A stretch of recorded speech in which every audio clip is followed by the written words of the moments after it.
Measures and time signature की जब हम बात करते हैं तो हमें बहुत ज़्यादा कन्फ्यूजन होता है कि 4x4 क्या होता है, 3x4 क्या होता है, 6x8 क्या होता है। इसी तरह से बहुत सारे तरह के टाइम सिग्नेचर्स होते हैं। सो आज के हम अपने इस वीडियो लेक्चर में देखेंगे कि मेजर्स कैसे हम काउंट करते हैं as well as time signature कैसे हम काउंट करते हैं। सो बिना किसी टाइम वेस्ट के चलते हैं अपने स्क्रीन की तरफ और स्टार्ट करते हैं अपना आज का वीडियो लेक्चर। सो बेसिकली आज हम स्टार्ट करने वाले हैं पेज नंबर 53 से। लाइक 52 तक ऑलरेडी हमारे वीडियो लेक्चर्स चैनल पे हैं, आप उसे अच्छे से देख सकते हैं, समझ सकते हैं, नोट्स बना सकते हैं। Right, so measures and time signature की अगर हम बात करेंगे, राइट, सो अगर जैसे हमें यहाँ पे एक क्लेफ्ट दिख रहा है कि हमें यहाँ पे ट्रेबल क्लेफ्ट मेंशन है। राइट, अब यहाँ पे अगर हम लोग बात करते हैं मेजर्स की, राइट, तो मेजर्स की डेफिनेशन जो यहाँ पे लिखी है वो लिखी गई है vertical black bars called bar lines divide a staff into measures. Right, so क्या होता है बेसिकली जो हमारा बार लाइंस होती है, राइट, और जब हम इन बार लाइंस को वर्टिकल ड्रॉ कर देते हैं, ये हमारी हॉरिजॉन्टल थी, राइट, और जब हमने इनको वर्टिकल कर दिया, ड्रॉ कर दिया और अपने पूरे हमने स्टाफ को पार्ट्स में डिवाइड कर दिया, तो ये जो बार लाइंस थी वर्टिकल, ये वाली और ये वाली, ये क्या हो गई, ये हो गई मेजर्स। राइट, जब ये डिवाइड हो जाता है तो ये क्या बन जाता है, मेजर। मतलब ये वाला जो ब्लॉक है ये आपका फर्स्ट मेजर हो गया, देन ये वाला जो ब्लॉक है ये आपका सेकेंड मेजर हो गया। राइट, एक बार फिर से एक्सप्लेन करता हूँ। Vertical black bars called bar lines divide a staff into measure. Right, so ये पूरा क्या है, ये पूरा एक स्टाफ है। राइट, जो ये वर्टिकल बार लाइन है जब हम इसे ड्रॉ कर देते हैं तो हमारा जो स्टाफ होता है वो डिवाइड हो जाता है किसमें, मेजर्स में। तो ये हमारा फर्स्ट मेजर हो गया और ये हमारा सेकेंड मेजर हो गया। इसी तरह से हमारे जो शीट्स होती हैं, जो म्यूजिक शीट्स होती हैं, सॉन्ग की शीट्स होती है, उसमें कई सारे बार्स आ जाते हैं, मेजर्स आ जाते हैं। राइट, बात करते हैं टाइम सिग्नेचर की डेफिनेशन की। Time signature define the amount and type of note that each measure contains. Right, तो टाइम सिग्नेचर में दो चीज़ें होती हैं।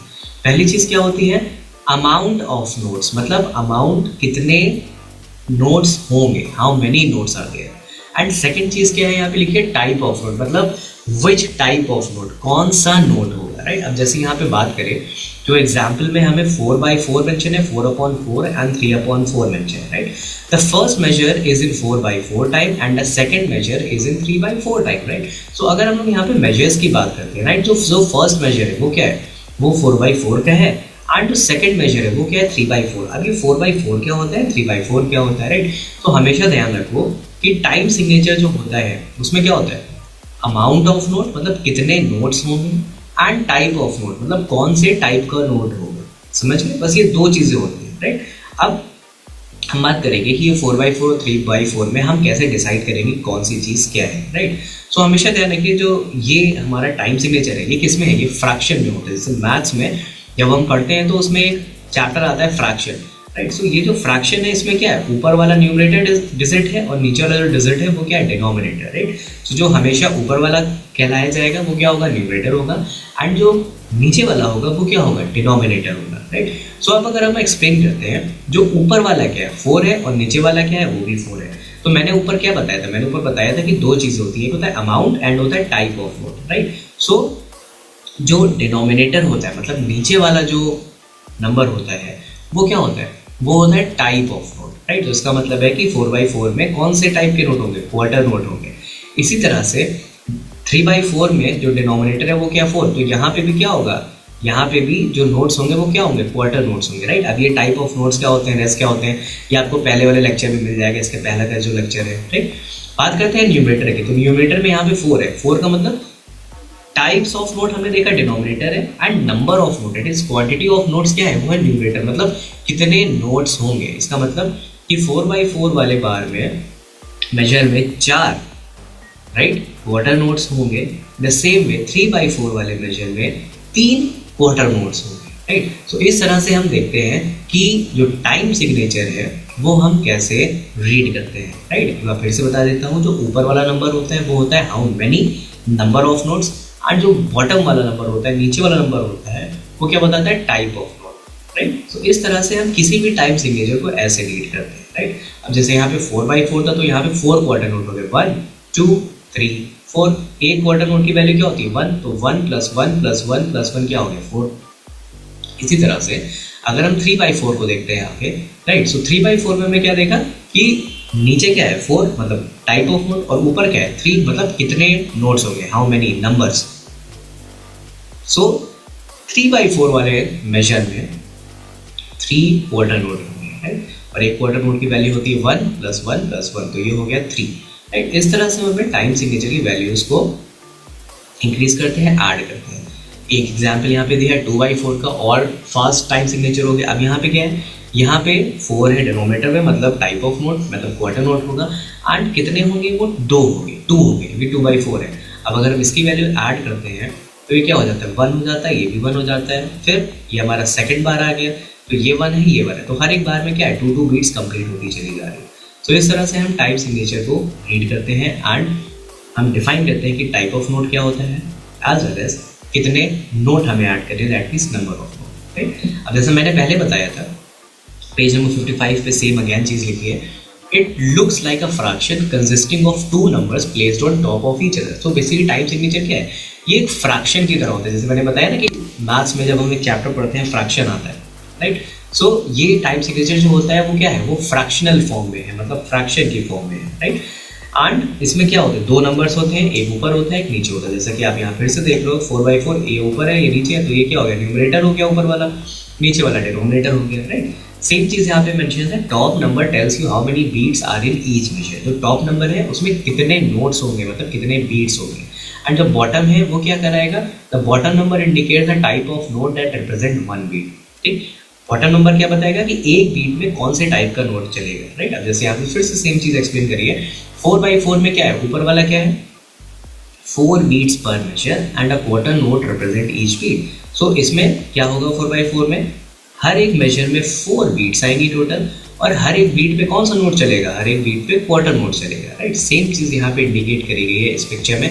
4 जो ऊपर वाला न्यूमरेटर है indicates there are 4 beats per bar, and जो नीचे वाला डिनोमिनेटर है वो क्या indicates each beat is a quarter note. समझ गए।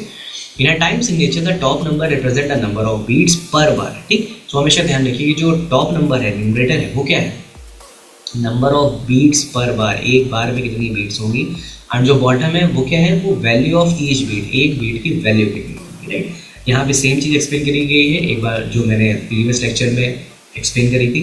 टाइप ऑफ नोट है, होल नोट का जो वैल्यू होता है 4 बीट होता है, हाफ नोट 2 बीट होता है, क्वार्टर नोट 1 बीट होता है, एथ नोट 1/2 बीट होता है, और 16 नोट 1/4 बीट होता है। अब इस तरह से अगर हम 4 मेजर्स देखेंगे, यहाँ पे 4 मेजर नहीं 3 मेजर्स यहाँ पे दिए गए, first second and third, right. So in 3 measures में हर एक मेजर में हमने देखा है कि पहले वाले मेजर में क्या है, पहले वाले मेजर में होल नोट को रखा गया, मतलब होल नोट का वैल्यू क्या होता है 4, तो इसलिए ये फर्स्ट बीट पे रखा गया और उसने ये आगे की तीनों बीट को ऑक्यूपाई कर लिया। फिर सेकेंड बार में हम देखते हैं कि सेकेंड बार में हमने हाफ नोट को यूज किया है, और हाफ नोट में क्या है उसकी वैल्यू 2 बीट्स होती है, तो एक बीट पहली आएगी और एक नोट थर्ड बीट पे आएगी, क्योंकि ये हो गया 1, ये हो गया 2, फिर ये हो गया 1, फिर ये हो गया 1 2, so 1 2 3 4। In the same way next bar में क्या देखा, यहाँ पे 1 2 2 बीट हो गई, उसके बाद हमने हाफ बीट ले ली, मतलब एथ नोट ले लिया, तो हाफ हाफ हाफ हाफ, इस तरह से ये भी 4 हो गया। इसी तरह से हम डिफरेंट कॉम्बिनेशंस ऐड कर सकते हैं अपने measures, right. In standard music notation time is notated from left to right. हमेशा ध्यान रखिए जब हम वेस्टर्न म्यूजिक नोटेशन की बात करते हैं, जो टाइम हम लिखते हैं वो लेफ्ट से राइट की तरफ मूव करता है।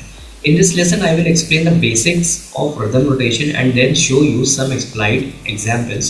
Rhythm is very important to study since bass is a rhythm instrument. Understanding rhythmic notation is essential to learning and studying rhythm. Right? अगर हम बात करें, हम गाने तो बहुत प्ले करते हैं, हम पीसेस भी प्ले करते हैं, बट वो सारे सॉन्ग्स जो हम प्ले करते हैं सुनते हैं वो क्या है, वो एक प्रॉपर टाइम में होता है, राइट, एक प्रॉपर रिदम में चलता है। तो इसलिए जो रिदम है या जो टाइम है वो म्यूजिक का हार्ट बोलते हैं, राइट। ये जरूरी नहीं है कि आपको सिर्फ प्ले करना आता हो, आपको प्ले करना आता है इट्स गुड, बट आपको प्ले टाइमिंग में करना आता है यानी प्रॉपर रिदम में करना आता है, यानी ये इम्पोर्टेंट है, राइट।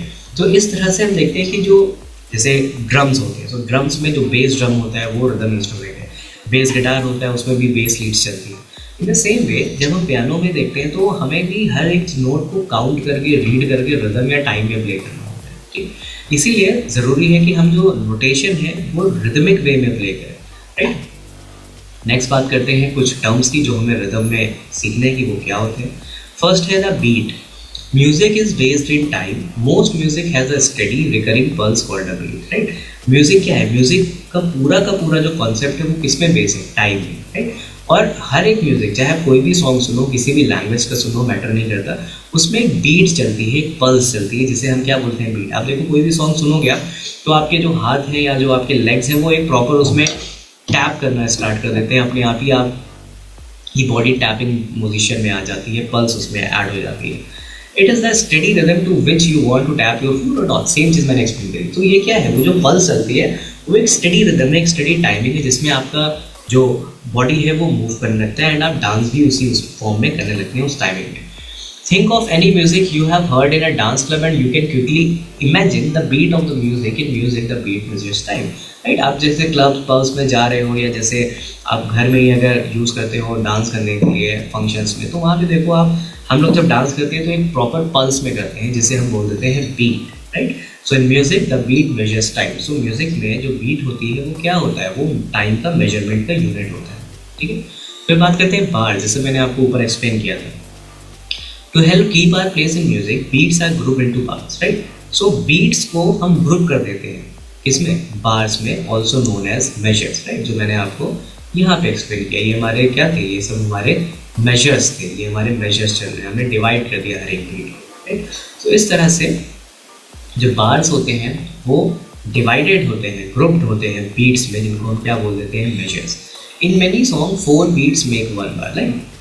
90% ऑफ द सॉन्ग में जो हमारा रिदम होता है वो 4/4 का चलता है, राइट। तो इसलिए वहाँ पे क्या होता है, 4 बीट्स होती हैं एक बार में। The study pulse would be counted 1 2 3 4 1 2 3 4 and so on. जब हम काउंट करते हैं, चाहे हिंदी में काउंट करें, अगर इंडियन क्लासिकल सीख रहे हैं 1 2 3 4, इंग्लिश में काउंट करते हैं तो 1 2 3 4, it's like that. Beat 1 always marks the beginning of the bar. In other songs 3 beats might make a 1 bar. कुछ सॉन्ग्स होते हैं जो 3/4 में होते हैं, तो वहाँ पे क्या होता है, एक बार में, ठीक है, टोटल कितनी बीट होती है वहाँ पे, 3 बीट्स हो जाएंगे। Any number of beats can be grouped in a बार।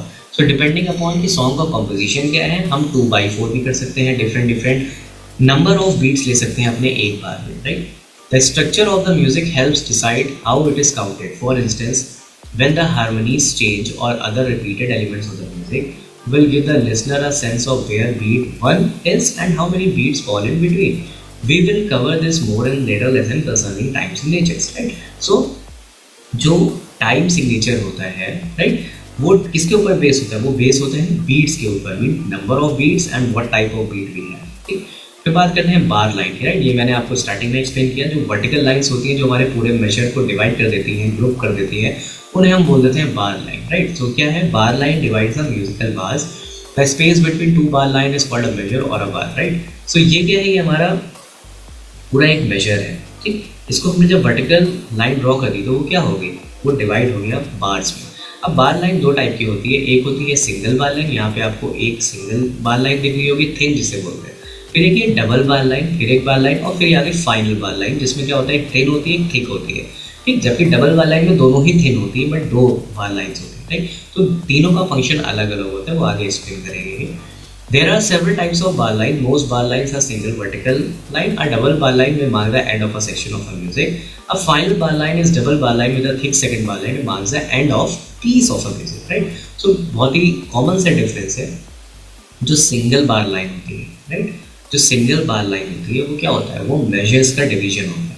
फिर जब हम डबल बार लाइन की बात करते हैं, मतलब 2 बार लाइन है लेकिन दोनों ही थिन है, तो क्या है, वो सेक्शन ऑफ म्यूजिक है, वो मतलब या तो वर्स होगा या कोरस होगा, एक सॉन्ग का एक सेक्शन खत्म हो गया, तब हम डबल बार लाइन यूज़ करते हैं। और जब हम फाइनल बार लाइन यूज़ करते हैं, जिसमें कि एक थिन होती है और एक थिक होती है, तो इसका मतलब जो सॉन्ग है या जो पीस ऑफ म्यूजिक हम देख रहे हैं, पढ़ रहे हैं, प्ले कर रहे हैं, वो फिनिश हो जाता है। इसका मतलब ये होता है, ठीक। रिदम्स की बात करते हैं। Rhythms in music are based on fraction. जैसे मैंने पहले बताया कि जो टाइम की यूनिट है वो हम फ्रैक्शंस में मेजर्स करते हैं, इसलिए जो रिदम की यूनिट है बेसिकली वो क्या है, वो फ्रैक्शनल है, फ्रैक्शन के ऊपर बेस होती है। Don't be scared of when I say fractions, if you can cut up a pizza fairly, you know all the fractions you need for reading rhythm notation, right. जैसे एक pizza है, उसको आपने 4 parts में divide कर दिया, तो वो क्या हो गया, वो फ्रैक्शन में हो गया। इन द सेम वे जो रिदम है म्यूजिक में, वो भी क्या है, वो फ्रैक्शनल होती है। Since counting 4 beats to a bar is the most common, all rhythmic terminology is based on bar containing 4 beats, right? So हमेशा ध्यान रखिए जितने भी bars हैं उसमें 80% 90% मैं कहूँगा कि 4 beats होती हैं. Rest टाइम सिग्नेचर डिपेंड करता है कि कैसा वहाँ पे वैल्यूज पुट करी गई हैं, टाइप ऑफ नोट की या नंबर ऑफ नोट की, right. British English has some differences when it comes to naming of rhythm. अब जब हम लोग क्या बोलते हैं इटालियन वर्ड्स की बात करेंगे, ब्रिटिश इंग्लिश की बात करेंगे, तो हर एक वर्ड का एक स्पेसिफिक वर्ड दिया गया है म्यूजिक में, जैसे crotchets, quavers, demi quavers, semi quavers, right. In the same way जब हम लोग अभी आगे देखेंगे तो हर एक नोट के डिफरेंट नेम होंगे, राइट. नोट बीमिंग क्या होती है? अब यहाँ पे दो नोट हैं, एक ही टाइप के नोट हैं, उनको कंबाइन कर दिया हमने एक लाइन के थ्रू, जिससे हमने क्या बोल दिया, बीम. अब ये अगर एक सिंगल बात करें तो ये 8th नोट है, ठीक. अब अगर हम 2 8th नोट एक साथ लगे तो हमने कंबाइन कर दिया और इससे हमने क्या बोल दिया, बीम्ड 8th नोट. इसी तरह से ये एक जो सिंगल है, राइट, ये क्या है, एक सिंगल, ये 16th नोट है. इसी तरह से हमने 4 16th नोट को कंबाइन कर दिया तो क्या बन गया, बीम्ड 16th नोट बन गया, ठीक. नोट स्टेम डायरेक्शन क्या होती है, right. You may wonder why some stem points upward. अब कभी देखो, कभी किसी शीट में जो स्टेम है ये नीचे की तरफ है, कभी किसी में ऊपर की तरफ है, राइट. तो अब ये क्यों होता है, उसका एक बहुत ही अच्छा सा रीजन है यहाँ पे. This is mainly done to save space above and below the staff. तो सबसे पहला जो रीजन होता है वो क्या होता है कि हमें स्पेस को सेव करना होता है, चाहे स्टाफ के ऊपर आ रही हो चाहे स्टाफ के नीचे आ रही हो. Typically the stems of notes below the middle line point upwards, right. So जो मिडिल लाइन के नीचे वाले स्टेम है वो ऊपर की तरफ जाएंगे और जो मिडिल लाइन के ऊपर वाले नोट्स हैं वो नीचे की तरफ फेस करेंगे. Simple. Stem of notes about the middle line point downwards, right. जैसे मैंने एक्सप्लेन किया. Stem of the notes on the middle line of the staff में पॉइंट ईदर डायरेक्शन. अब अगर कोई नोट मिडिल लाइन पे आ रहा है, मतलब कि 3rd लाइन पे आ रहा है, तो या तो ऊपर भी जा सकता है और वो नीचे की तरफ भी उसका फेस आप लगा सकते हैं, राइट. नेक्स्ट हम लोग देखते हैं कि नेक्स्ट टॉपिक हमारे पास क्या आ रहा है, ठीक. अब एक छोटी सी पिक्चर यहाँ पे इस पेज नंबर 58 पे एक्सप्लेन करी गई है, राइट. सो जैसे मैंने स्टार्टिंग में बताया था जब हमने ये लेक्चर चैप्टर नंबर 2 स्टार्ट किया था कि जो वाइट नोट्स होते हैं वही हमारे बार के ऊपर लगाए जाते हैं, राइट. सो मिडिल सी है. अब अगर जैसे मैं प्ले करता हूँ अपने वाइट नोट्स को मिडिल सी से, राइट. सो ये सारे नोट्स क्या होंगे, वाइट नोट्स होंगे और हमारे बार लाइन पे हमारे ट्रिपल क्लेफ पे ऊपर की तरफ मूव करते चले जाएंगे.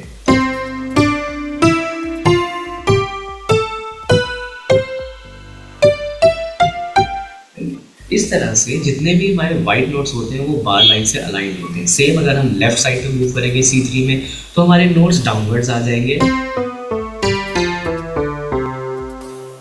सो इस पिक्चर में सेम चीज़ एक्सप्लेन करेगी कि मिडल सी है, ये हमारा जो मिड वाला नोट है वो हमारा क्या है, ये हमारा मिडल सी है.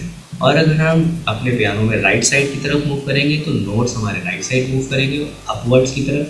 एंड अगर हम मिडल सी से लेफ्ट साइड पे मूव करेंगे तो हमारे नोट्स डाउनवर्ड साइड में मूव करेंगे, मतलब कि बेस क्लेफ में मूव करेंगे, राइट. नेक्स्ट पिक्चर में अगर देखें तो सेम चीज़ यहाँ पे एक्सप्लेन करी गई है और सेम टेक्स्ट भी यहाँ पे लिखा गया है. On a piano keyboard notes are mapped to keys based on the chromatic scale with white keys. जितने भी स्टाफ होते हैं, चाहे वो हम लोग ट्रिपल क्लेफ में बात करें या हम लोग बेस क्लेफ में बात करें, सो उसमें जितने भी नोट्स हैं वो सारे मैप्ड हैं, मतलब वो सारे लिंक्ड हैं किससे, हमारे वाइट नोट्स के साथ, right. And the black keys representing sharp and flat which are half step between the white keys. ठीक है. अब ये जो स्टेप्स की है ये स्टेप्स में एक आगे चैप्टर में हमने टॉपिक इंक्लूड किया, उससे मैं एक्सप्लेन करूँगा. तो यहाँ पे टेक्निकली इसका मतलब ये है कि जो हमारे ब्लैक नोट होते हैं वो सारे के सारे ब्लैक नोट वाइट नोट से सिर्फ हाफ स्टेप के डिस्टेंस पे होते हैं, राइट. बहुत ही अच्छा सा टॉपिक है स्टेप्स, जो मैं आगे आने वाले लेक्चर में एक्सप्लेन करूँगा. पेज नंबर 59 पे जो पिक्चर हमने एक्सप्लेन करी, यहाँ पे हमने मिडिल में देखो एक कीबोर्ड का लेआउट लिया हुआ है, छोटा सा कीबोर्ड का लेआउट लिया है, जिसमें जो हमारा सी है ये वाला, ये क्या है, ये मिडिल सी है, राइट. उसकी तरफ राइट साइड पे मूव कर रहे हैं और ये लेफ्ट साइड में मूव कर रहे हैं, ठीक. अब बात करते हैं जो नीचे चीज़ें लिखी वो क्या है. सो सब पहले हम ऊपर वाले को देखते हैं फिर नीचे वाले को देखेंगे. ये क्या है, ये लिखा है मिडिल सी लेफ्ट हैंड पोजीशन. तो बेसिकली जब हम सी से लेफ्ट की तरफ जाते हैं एफ तक तो ये हमारा मिडिल सी होता है. इधर हम चले जाते हैं तो ये राइट साइड चला जाता है, ठीक. इस जी से और इस डी तक ये क्या है, ट्रिपल जी लेफ्ट हैंड पोजीशन होती है. फिर इस जी से इस डी तक हमारी राइट हैंड पोजीशन होती है, मतलब जो हमारा G3 होता है और D4 होता है ये हमारी राइट हैंड पोजीशन होती है. जी जो हमारा 2 होता है और D3 होता है, ये हमारी लेफ्ट हैंड की पोजीशन होती है। तो सेम चीज़ को हमने स्टाफ में भी रिप्रेजेंट किया गया है, राइट। तो ये ट्रिपल क्लेफ में रिप्रेजेंट किया गया CDEFGABCD, और यहाँ पे ये बेस क्लेफ में CBAG, सो CBAG, राइट, FEDC, यहाँ तक है, राइट। इसी तरह से जो नेक्स्ट पिक्चर है, राइट, उस फिगर पे भी सेम चीज एक्सप्लेन करी गई है, राइट। अब यहाँ पे जो मिडिल सी है वो हमारा मिड में आ रहा है, जैसा कि ये दिख रहा है। फिर अगर हम राइट साइड मूव कर रहे हैं तो हमारे नोट ऊपर की तरफ मूव कर रहे हैं, एंड अगर हम सी से लेफ्ट साइड की तरफ मूव कर रहे हैं तो हमारे नोट्स क्या डाउनवर्ड, मतलब बेस क्लेफ की तरफ मूव कर रहे हैं। सो ये डायरेक्शन बहुत ही ध्यान रखने वाली बात है कि जब अगर हम ट्रेबल क्लेफ की तरफ मूव करेंगे तो हमारा जो नोट का डायरेक्शन है वो ट्रेबल क्लेफ में जाएगा। अगर हम लेफ्ट की तरफ मूव करेंगे तो नोट का डायरेक्शन डाउनवर्ड, मतलब बेस क्लेफ में जाएगा, राइट। अब इस पेज नंबर 60 पे एक छोटी सी एक्सरसाइज दी गई है जहाँ पे आपको नोट्स को ड्रॉ करना है। जैसे यहाँ पे सी है, जैसे इस एक्सरसाइज में आपको जो फर्स्ट वाला हमारा ट्रेबल क्लेफ है वहाँ पे सिर्फ सी को ड्रॉ करना है, राइट। तो आप अपने इस पेज का प्रिंट आउट ले सकते हैं एंड प्रैक्टिस कर सकते हैं। तो सी कहाँ पे आएगा, जहाँ पे यहाँ पे इसमें सी बना हुआ है, सेम यहाँ पे आपको सी ड्रॉ करना है और एक मिडिल लाइन ड्रॉ करनी है। वैसे ही डी कहाँ पे आएगा, डी आएगा फर्स्ट लाइन के नीचे, तो आपको डी यहाँ पे पेंसिल से ड्रॉ करना है, राइट। कोशिश करिएगा जब पेंसिल से आप ड्रॉ करें तो पेंसिल आपकी शार्प। इसी तरह से जी को आपको ड्रॉ करना है इस शीट पे। मल्टीपल प्रिंट आउट ले सकते हैं प्रैक्टिस के लिए, राइट। अब इसमें क्या है, इस एक्सरसाइज में आपको बहुत ही सिंपल सा काम करना है कि हाँ, जो फर्स्ट है पेज नंबर 61 पे, यहाँ पे एक O2 जॉय एक्सरसाइज है, फिर एक जंपिंग फ्लीज एक्सरसाइज है, फिर उसके बाद हमारा एक टॉपिक आएगा what is a metronome, right. So ये दो हमारे टॉपिक से ही हम नेक्स्ट लेक्चर में कवर करेंगे। फिर बाकी जो एक्सरसाइज है वो आप पेज नंबर 65 पे जब देखोगे तो आपको ये यूट्यूब वीडियो का एक लिंक दिया है, इसे जब आप ओपन करेंगे, राइट, तो आपको एक बहुत ही अच्छा सा लेक्चर जो कि इसी पूरे चैप्टर को मैंने एक्सप्लेन किया है एंड एक्सरसाइजेस को प्रॉपरली एक्सप्लेन किया है, वहाँ पे भी आपको सेम चीज़ मिलना स्टार्ट हो जाएगी, राइट। तो कोशिश ये करिएगा कि आप लोग जितने भी अभी तक मैंने आपको टॉपिक एक्सप्लेन किए पेज नंबर 60 तक आप अच्छे से प्रैक्टिस करो, जो ऊपर टॉपिक एक्सप्लेन किए हैं वो भी करें। एंड ये जो पेज नंबर 61 एंड 62 पे ये जो शीट दी गई है इसमें नोट्स को आप आइडेंटिफाई करें कि ये कौन सा नोट है। जैसे कि ये जो नोट है ये ई एफ, ठीक है, उसके बाद जी, ऐसे ही सारे नोट्स को आप अपने PDF में लिख लीजिए, राइट। अब जैसे हम लोग बात करें कि जो वीडियो का लिंक आपको नेक्स्ट पेज पे दिया गया है वो क्या है, राइट। सो पेज नंबर 65 में आपको फर्स्ट यूट्यूब वीडियो मिल रहा है, right. So first YouTube video में आप देख रहे हो कि इसका जो टॉपिक है वो क्या, how to play from both hands on piano, metronome secret, play with metronome. इसमें मैंने आपको एक्सप्लेन किया है कि मेट्रोनोम को हम कैसे यूज़ करते हैं, एज वेल एज मेट्रोनोम के साथ हम अपने किसी भी सॉन्ग को प्ले करते हैं या प्रैक्टिस करते हैं, राइट। होप सो आपको ये लेक्चर अच्छा लगा होगा। मिलते हैं नेक्स्ट लेक्चर में एक नए टॉपिक के साथ। Bye, signing off. For more details, visit www.88studiolko.com.